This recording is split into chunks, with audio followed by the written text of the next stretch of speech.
Hi friends, तो आज देखने वाले हैं हम लोग निमोनिया के बारे में कि निमोनिया क्या चीज़ होता है या फिर किस बैक्टीरिया या फिर वायरस के कारण होता है ये।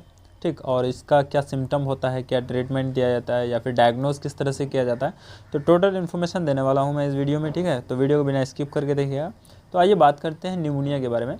तो निमोनिया एक लंग्स डिजीज़ है या फिर लंग्स में एक तरह से इन्फ्लामेशन आ जाता है। ठीक है ना, जो कि आपको बैक्टीरिया के कारण भी आ सकता है, फंगस के भी कारण आ सकता है और वायरस के कारण भी आ सकता है। तो ये डिटेल में देखूंगा कि किस किस कारण से आता है। तो पहले जानते हैं निमोनिया में होता क्या है। ठीक है, तो पहले ही जिस तरह से बताया मैंने कि निमोनिया में जो है लंग्स में इन्फेक्शन आती है। लंग्स में इन्फेक्शन क्या होती है, देखिए लंग्स के अंदर एल्वुलाई होता है जहाँ पे एयर का एक्सचेंज होता है, यानी गैसियस एक्सचेंज होता है। जहाँ पे जैसे हम लोग गैस सांस लेते हैं ना, तो सांस लेने के बाद लंग्स में जाती है और लंग्स में जाने के बाद वहाँ का एल्वुलाई होता है। ठीक है, लंग्स की एक यूनिट है एल्वुलाई, जहाँ पे ऑक्सीजन यानी जो गैस लेते हैं हम लोग उसमें से ऑक्सीजन को एब्जॉर्ब करता है और बाकी जितना भी एयर होता है यानी CO2 उसको फिर रिलीज़ करता है, यानी वहाँ से बाहर निकलता है। तो वहाँ पे एक्सचेंज होता है गैसेस का। ठीक है ना, तो उस कभी अगर इन्फ्लामेशन आ जाती है या फिर किसी बैक्टीरिया का इन्फेक्शन हो जाता है लंग्स में ना, तो वहाँ पे क्या होता है कि पस भर जाता है। वो जो खाली सैक होता है यानी कि एयर का जो सैक होता है,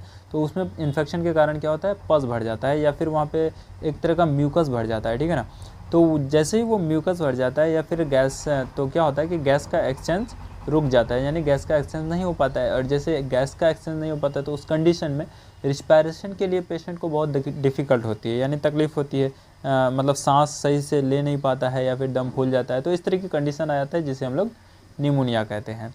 ठीक है ना, यहाँ तक तो समझ में आ गया कि निमोनिया क्या चीज़ होती है। अब देख लेते हैं इसका काउज के बारे में कि किस किस कारण से ये हो सकता है या फिर होता है। ठीक है, तो कारण में आपको बैक्टीरियल इन्फेक्शन भी हो सकता है, यानी बैक्टीरिया के जरिए से निमोनिया होना।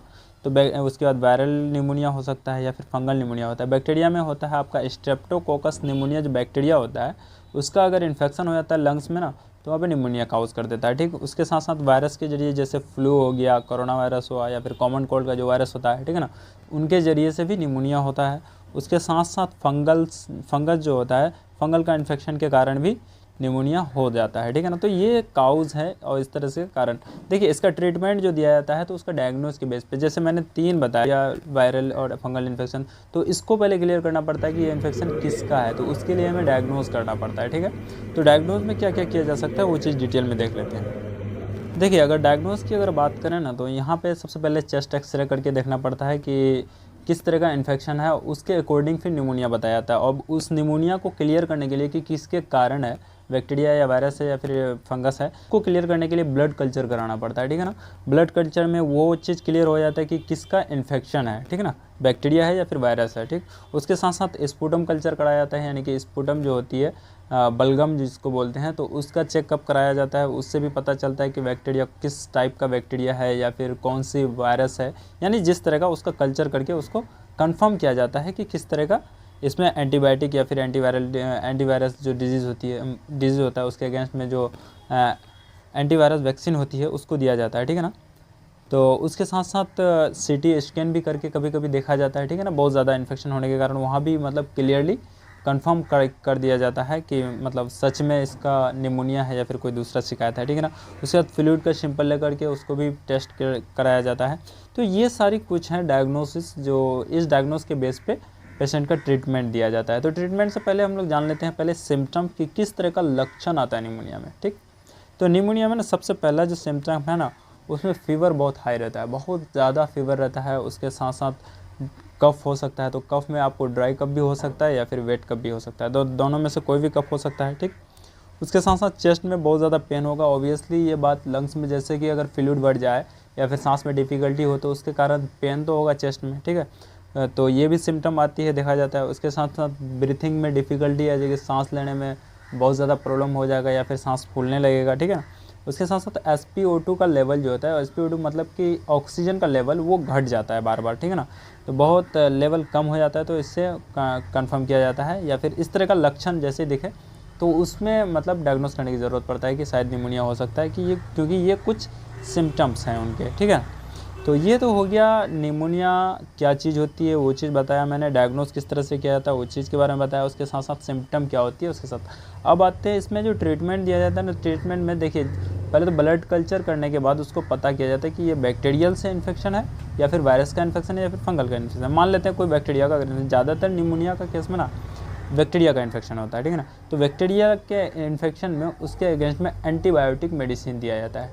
एंटीबायोटिक का मतलब कि लिविंग, एंटीबायोटिक का ये मतलब होता है कि जो बैक्टीरिया के अगेंस्ट में लिविंग पर्सन जो होता है तो उसमें यूज़ कराया जाए, यानी बैक्टीरिया के अगेंस्ट में लिविंग में, ठीक है ना, जानदार चीज़ में। तो जैसे कि मनुष्य वगैरह हो गया, ठीक है ना, तो उसमें यूज़ कराया तो उसे एंटीबायोटिक बोलते हैं। तो उस एंटीबायोटिक में जैसे कि आपको एजिथ्रोमाइसिन यूज़ कराया जा सकता है, वन है तो दूसरा में ऑफ्लोक्सासिन ओनिडाजोल का कम्बिनेशन में यूज़ कराया जा सकता है, या फिर मोनोसेफ का यूज़ कराया जा सकता है। देखिए ये सारी एंटीबायोटिक जो है ये अलग अलग कोई एक ही यूज़ कराया जा सकता है अकॉर्डिंग टू सीविरिटी, यानी सीविरिटी जैसा रहता है उस हिसाब से डॉक्टर अपने एक्सपीरियंस के अनुसार मेडिसिन को प्रिस्क्राइब किया जाता है। देखिए इसको अगर डिटेल में जानना है तो लिंक डिस्क्रिप्शन में है, जाके देख सकते हैं। एजिथ्रोमाइसिन का अलग मिल जाएगा आपको, मोनोसेफ का अलग मिल जाएगा, उसके साथ साथ ऑफ्लोक्सासिन का भी अलग से मिल जाएगा वीडियो, ठीक है, डिस्क्रिप्शन में लिंक है।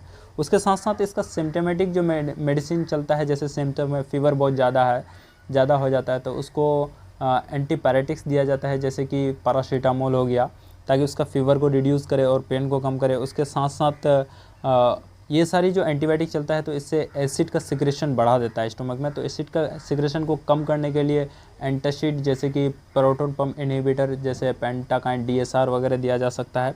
और उसके साथ साथ और भी अदर मेडिसिन जैसे डेक्सामेथासोन वगैरह, ये सारी मेडिसिन यूज़ कराया जा सकता है, ठीक है ना। तो ये कुछ कॉमन सी बात थी इसकी निमोनिया की। देखिए इससे रिलेटेड और भी वीडियोज़ आते रहेंगे। देखिए कोई भी मेडिसिन ना खुद से नहीं लेना है फ्रेंड्स, क्योंकि देखिए मेडिसिन है और इसका साइड इफ़ेक्ट भी होता है, कंट्राइंडिकेशन है, सब वीडियो में मैंने सेपरेटली बताया है सारे मेडिसिन का जितना भी मैंने यहाँ पे बात करा है, ठीक है ना। तो आपको लिंक डिस्क्रिप्शन में मिल जाएगा, वहाँ पे देख लीजिएगा, सब में contraindication, adverse effect, side effect, वो सारी चीज़ मिलेगी। इसीलिए मेडिसिन को ना कभी भी सेल्फ यूज़ नहीं करना है, डॉक्टर का कंसल्टेशन से ही यूज़ करना है। ये वीडियो जो बनाया जा रहा है सिर्फ मेडिकल पर छात्र के लिए, यानी मेडिकल स्टूडेंट के लिए, और साथ में नॉलेज पर्पज़ के लिए कोई भी वीडियो को देख सकता है, लेकिन इसको खुद से अप्लाई नहीं करना है, ठीक है ना। तो आई होप कि ये सारी चीज़ क्लियर हो गया, समझ में आ गया हो आप लोग का कि मैंने इस वीडियो में जो बताया है निमोनिया के बारे में। आई होप कि आप लोग सेटिस्फाई हों।